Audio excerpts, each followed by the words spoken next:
நம்ம இப்போ என்ன பார்க்க போகிறோம்னா, Indian armed force, paramilitary force, CAPF central armed police force இதில் டிஃப்ரெண்ட் தான் பார்க்க போகிறோம். என்னென்ன ஃபோர்ஸ்னு பார்க்க போகிறோம். ஃபஸ்ட்டாக நம்ம எடுத்துக்கிறது ஆர்மடு ஃபோர்ஸ். ஆர்மடு ஃபோர்ஸ்னால் 3 இருக்குது. Indian army, Indian navy, Indian air force. First Indian air force. Indian air force வான்வழி தாக்குதல் ஏற்படுத்தக்கூடிய ஒரு ஃபோர்ஸ். அடுத்ததாக எடுத்துக்கிறது இந்தியன் நேவி. இந்தியன் நேவி கடல் வழி தாக்குதல் ஏற்படுத்துகிற ஃபோர்ஸ். அடுத்து இந்தியன் ஆர்மி தரை வழி தாக்குதல் ஏற்படுத்துகிற ஃபோர்ஸ்.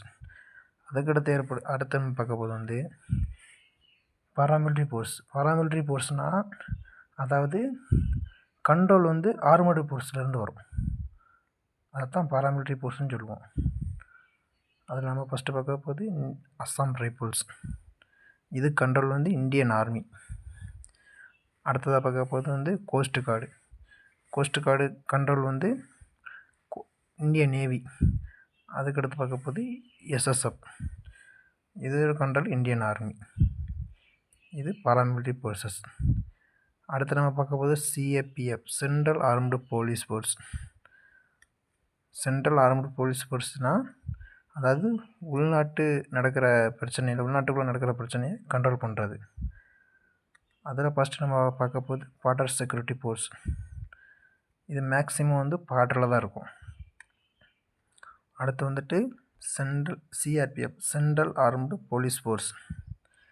இதோட வேலை அதாவது உள்ளே எதுவும் பிரச்சனை வந்துச்சுன்னா அங்கே சிஆர்பிஎஃப் தான் இருக்கும். நாட்டுக்குள்ளே எதுவும் பிரச்சனை வந்துச்சுன்னா அங்கே சிஆர்பிஎஃப் தான் இருக்கும். அடுத்தது ஐடிபிபி இந்தோ திபெத் பார்டர் போலீஸ் ஃபோர்ஸ். இது இந்தோ அந்த ஏரியாவில் உள்ள பார்டரை பார்த்துக்கிறது. அதுக்கடுத்துட்டா சிஎஸ்எஃப். சிஎஸ்எஃப் எடுத்துக்கிட்டிங்கன்னா அது கடல், அதாவது பெரிய பெரிய துறைமுகங்களை பாதுகாக்கிறது.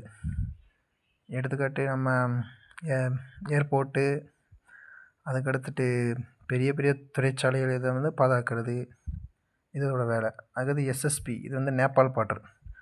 நேபாள் பார்டருக்குள்ளே பார்த்துக்கிறது. அவ்வளோதான். நன்றி.